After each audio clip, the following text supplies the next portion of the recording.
Sem mal. Bem, então muito bom dia a todos. Antes de mais, enfim, cumprimentar-vos, um abraço para todos. Agradecer também o convite do TED para vir a esta conferência. Hoje vai passar aqui um conjunto de gente notável. Tenho a certeza absoluta que serei o mais desinteressante de todos. Seja como for, agradeço-vos o convite e a paciência para me ouvir durante os próximos 16 minutos. Para os que não me conhecem, o meu nome é Amadeu Portilha, não parece, mas também tenho 52 anos e, portanto, a ideia era um bocadinho, hoje, durante estes 15 minutos, dar-vos o testemunho em primeira pessoa de alguém que, tendo nascido no coração do centro histórico, acompanhou, por força da sua meninice, da sua juventude, das coisas onde esteve envolvido e também, ultimamente, pela circunstância de ser alguém que está ligado à Câmara Municipal, acompanhou um bocadinho este processo de uma cidade que, quando eu nasci, provavelmente não teria grande futuro, mas que hoje é claramente uma das cidades mais interessantes, mais referenciadas e mais vibrantes que temos em Portugal. Ok. Pode não parecer, mas sou mesmo eu. Sou mesmo eu, com 2 anos, na varanda da minha casa, que era na Rua Nova. A Rua Nova é uma rua que fica aqui a cerca de 200 metros, em pleno coração do centro histórico. Chama-se Rua Nova para mim e para todos que lá nasceram, mas ela não se chama efetivamente Rua Nova. Chama-se Rua Egas Muniz, julgo eu, a lenda diz que provavelmente em homenagem ao vassalo herói de Dom Afonso Henriques, que todos conhecem da história. Mas chama-se Rua Nova, e acho que isto era um bocadinho premonitório daquilo que aconteceu em Guimarães, porque primeiro chamou-se Rua Nova do Muro, porque tinha um muro enorme sobre os quais as pessoas espreitavam para a Feira do Pão e do Leite, que hoje é a Lar Condessa de Juncal, e que depois, mais tarde, se chamou Rua Nova do Comércio. Provavelmente porque ali começaram a instalar-se alguns comerciantes e tentaram começar a mudar um bocadinho fáceis, digamos, as características dominantes daquela rua. Um deles foi o meu avô, por exemplo.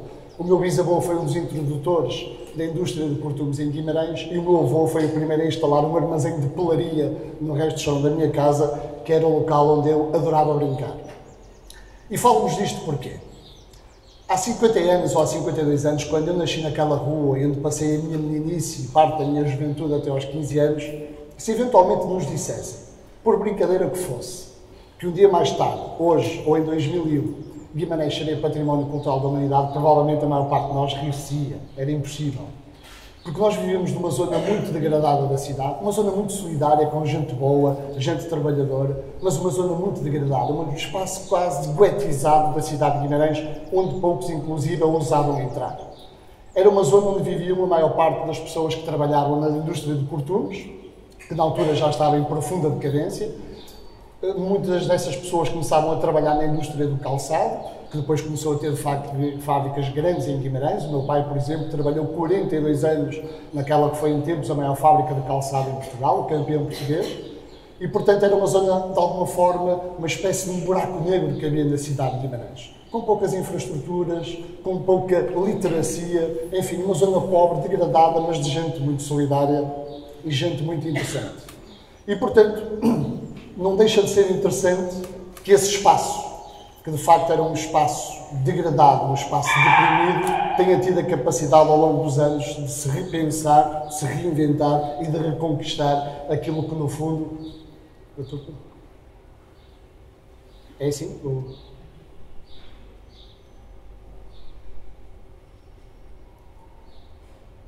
Vai-me descontar depois este minuto, peço estou na Assembleia Municipal. Bem, não gostei. Pode ir passar. Já está, já está. Já? Ok, portanto eu diria que nós naquele tempo tínhamos uma cidade moldada e trabalhada pela mão, enfim, pela mão dura, calejada dos vimaranenses, uma cidade artesanal, mas que no fundo era uma cidade única e irrepetível.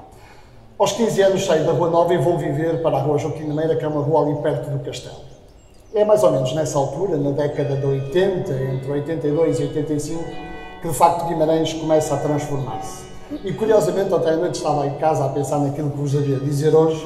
Não sei se sabem, mas desde 76 até 89 em Guimarães nunca tivemos uma maioria absoluta. Portanto, a Câmara foi governada pelos partidos da direita e pelos partidos de esquerda, mas sem maioria absoluta. E, portanto, Guimarães era uma cidade que parava no tempo, não havia condições políticas para o seu desenvolvimento, enquanto ao nosso lado Braga e Porto floresciam e tornavam cidades grandes e interessantes e atrativas.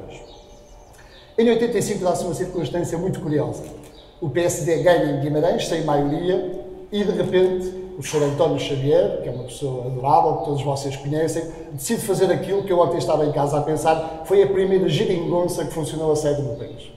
Ou seja, como não tinha maioria absoluta, decidiu ir buscar o António Magalhães, que depois foi Presidente da Câmara durante 24 anos, para vereador das obras municipais, decidiu ir buscar o Cândido Capela Dias, que era um homem do Partido Comunista, que foi para a área do Centro Histórico, e decidiu ir buscar o senhor do CDS, o Joaquim Cosmo, o saudoso Joaquim Cosmo, para a área do urbanismo. E aquela malta teve a capacidade de se juntar e de começar a fazer aquilo que eu acho que, de facto, hoje marca Guimarães. Ou seja, começou a repensar a cidade. O Gabinete Técnico Local, que é uma iniciativa que nasce, na altura, julgo que o ministro era o Fernando Gomes, que, enfim, tinha sido também Presidente da Câmara do Porto, já não me recordo qual era o ministério dele, mas lançou um programa à escala nacional para cidades da tipologia da nossa, para criar os gabinetes técnicos locais. Guimarães criou um em 85, aliás, instalou-se numa pequena casinha no Rua Nova, mesmo ao lado da minha, que foi a casa do GTL, que foi o primeiro grande prémio que ganhámos internacionalmente, o Prémio Europa Nostra, em 1988, e começou ali a nascer uma pequena incubadora de pensamento sobre aquilo que seria a cidade de Guimarães. E Guimarães teve essa capacidade que eu acho fantástica, de ter chamado assim os melhores.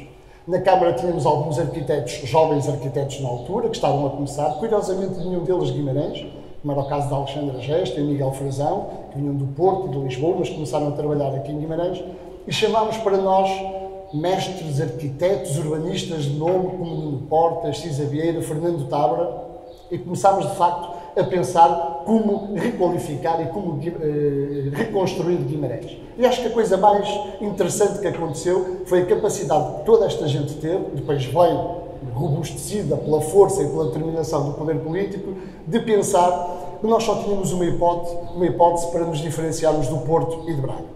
Porto, uma cidade cosmopolita, a capital de uma região, com mar, vibrante. Braga, que apostava muito no setor terciário, com as grandes superfícies comerciais, uma universidade pujante, habitação de baixo custo, que fazia com que muitas pessoas fossem para lá morar. Como é que Guimarães conseguia diferenciar? E acho que essa foi, de facto, a grande vantagem de Guimarães. A capacidade que nós tivemos, política, mas também técnica, de pensar que o caminho tinha que ser diferente. E aproveitando aquilo que temos de melhor. O património simbólico de sermos o berço da Fundação, de sermos um local que deu nome ao país que hoje, julgo quase todos nós, orgulhosamente pertencemos. E, portanto, como é que podíamos fazer isso? Requalificando o espaço público, requalificando o Centro Histórico de Guimarães, que era uma zona degradada, mas de elevado potencial em termos de reabilitação urbana.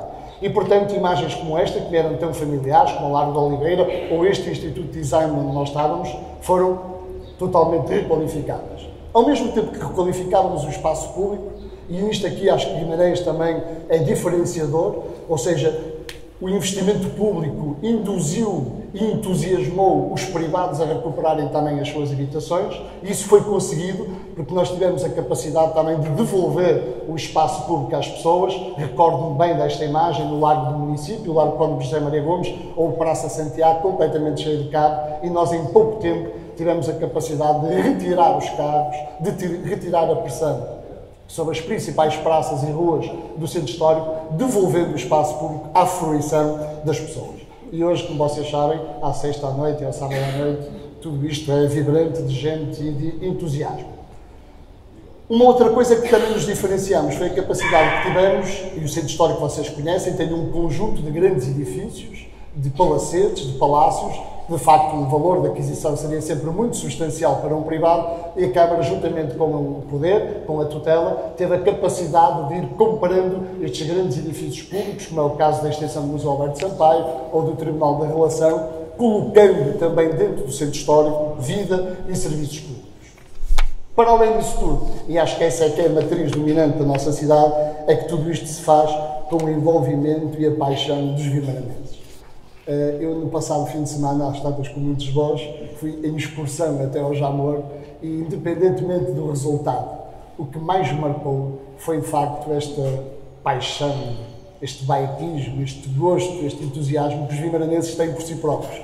Eu acho que os vimaranenses, confesso-vos isto, são tremendamente apaixonados por si próprios. E sendo nós gostando de nós próprios, temos depois esta capacidade de enfrentar e de ousar novos desafios. E, portanto, houve sempre um envolvimento permanente de toda a população, com discussões, recordo-me de algumas violentíssimas, sobre aquilo que nós queremos fazer. Recordo-me bem, por exemplo, das manifestações, da pressão que foi em 1995, se a memória não me traiçoa, quando decidimos retirar o trânsito, por exemplo, da Rua de Santa Maria, do Largo Cónigo José Maria Gomes, enfim, aquela parte do centro histórico que hoje está sem trânsito.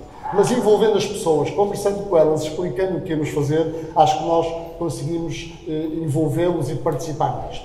E, portanto, chegou a altura, isso consegue-se a partir de 89, com a primeira maioria absoluta que aconteceu em Guimarães, do Partido Socialista, e que dura até hoje, há 28 anos, que o partido domina em Guimarães com maiorias absolutas. Isso permitiu um robustecimento do poder político em Guimarães e, portanto, o atrevimento depois consubstanciou-se em políticas muito bem definidas, onde a resiliência foi a palavra-chave. Resiliência. Acreditar que o caminho que tinha sido traçado e definido por aqueles pensadores era o melhor caminho e que era esse que tinha que ser seguido.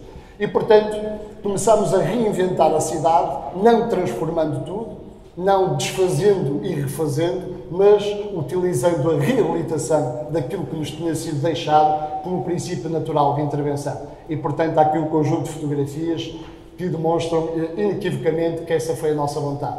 Outro elemento que eu considero também fundamental é que em Guimarães, desde esses tempos, o património é todo tratado por igual. Não temos património nem de primeira nem de segunda. Não temos palacetes de grande dimensão e casas abandonadas e para as quais não olhamos com atenção. Não. Todo o património é tratado por igual. Desde a casa mais humilde até o palacete que necessita de ser intervencionado, como foi recentemente o caso do Largo de Donães, onde conseguimos devolver novamente a praça às pessoas, mas não esquecemos aquele edifício muito bonito, de azulejo azul, que estava praticamente abandonado e rapidamente encontramos uma função para ele. Por outro lado, uma cidade como Guimarães, reabilitando, requalificando e regenerando o seu espaço público e o seu centro histórico, não poderia marcar passo, não poderia dar passos atrás, no sentido também de não permitir que a sua população beneficiasse e usufruísse daquilo que são os toques e os tiques de modernidade. E, portanto, é uma cidade que soube fazer com alguma mestria a recuperação do património, mas, ao mesmo tempo, investir em infraestruturas, em equipamentos culturais desportivos modernos e que constituem hoje também um fator importantíssimo de atração à nossa cidade. Destacaria, entre outros, o Multiusos de Guimarães, que hoje é claramente a segunda maior sala de espetáculos depois do Meio Arena, o Centro Cultural de Vila Flor, que foi um elemento fundamental da nossa candidatura à Capital Europeia da Cultura, ou mais recentemente a Plataforma das Artes e da Criatividade. Por outro lado, temos tido esta capacidade de permanentemente colocar novos desafios e novas ambições, não só em nós, que temos circunstancialmente a obrigação de governar a cidade, mas também na população. E, portanto, depois de termos conseguido títulos tão importantes e estatutos tão importantes, hoje também estamos com um novo layer de investimento, um novo layer de ambição, que é tentar transformar Guimarães, e acho que o vamos conseguir, sem dúvida, num território onde o desenvolvimento sustentável e sustentado seja uma marca dominante dos próximos anos. E a este propósito, não tenho dúvidas nenhumas, se nós não o fizermos, as circunstâncias da nossa vida vão obrigar a que seja assim. Não se concede mais. Continuemos a atacar permanentemente o planeta e, por mais trampos que existam neste mundo, eu tenho a certeza absoluta que este caminho é absolutamente inexorável. É este caminho que nós vamos ter que traçar nos próximos anos e Guimarães já começou a dar os primeiros passos. Estou mesmo a acabar e para vos dizer que, no meio disto tudo, acho que Guimarães teve a capacidade também é importante que façamos isto, de celebrar permanentemente esta capacidade que nós temos de ser diferentes e de nos diferenciarmos. E, portanto, a circunstância de termos vivido com entusiasmo a elevação de Guimarães a Património Cultural da Humanidade em 2001. Aquele ano fantástico que foi 2012, em que, de facto, transformámos o mindset, transformámos a cabeça dos guimaranenses. Não tenho dúvidas disto que eu vos digo. Hoje Guimarães é uma cidade muito mais preparada para os novos desafios, porque de facto elevamos substancialmente o nível cultural. A nossa literacia cultural subiu substancialmente com a Capital Europeia da Cultura. Foram 5.000 espetáculos diferentes. Foi arte performativa que invadiu as ruas da cidade com coisas absolutamente incríveis. Provavelmente nós há 20 anos éramos uma cidade provinciana, fechada, uma espécie de aldeia gaulesa, enfim, que pensava que lá fora não havia mundo. Hoje, com a Capital Europeia da Cultura, abrimos as portas ao mundo e abrimos as portas à contemporaneidade, e hoje temos, de facto, os vimaranenses, do mais simples até ao mais, enfim, ao mais preparado academicamente, orgulhoso daquilo que vai acontecendo. Ainda ontem à noite estávamos a conversar com um grupo de amigos, acontecia tanta coisa em Guimarães. Era o North Music Festival no estádio, era um concerto da Sofia Escobar no Lar Panense de Juncal, era uma peça de teatro com muita gente no Centro Cultural Vila Flor. Ou seja, as coisas acontecem aqui e há público para isso. Eu recordo, meus caros amigos, há 30 anos, quando chegou a Guimarães um artista muito curioso que se chamava Moncho Rodrigues, que foi talvez o precursor da dinâmica cultural que Guimarães hoje tem, que, por exemplo, fazíamos pequenas peças de teatro nestas fábricas abandonadas e era o Moncho Rodrigues, 3 ou 4 atores e mais meia dúzia de pessoas. Hoje não. Hoje temos salas permanentemente cheias de gente entusiasmada e preparada também culturalmente para assistir a tudo o que fazemos. E, portanto, Guimarães tem tido essa capacidade de celebrar permanentemente a vida e celebrar permanentemente as suas conquistas. Foi assim com o Património Cultural da Humanidade, foi assim com a Capital Europeia da Cultura, foi assim com a Cidade Europeia do Desporto, e eu e algumas pessoas que estão aqui, que me acompanham, acreditamos que há de ser assim em breve com a Capital Verde Europeia.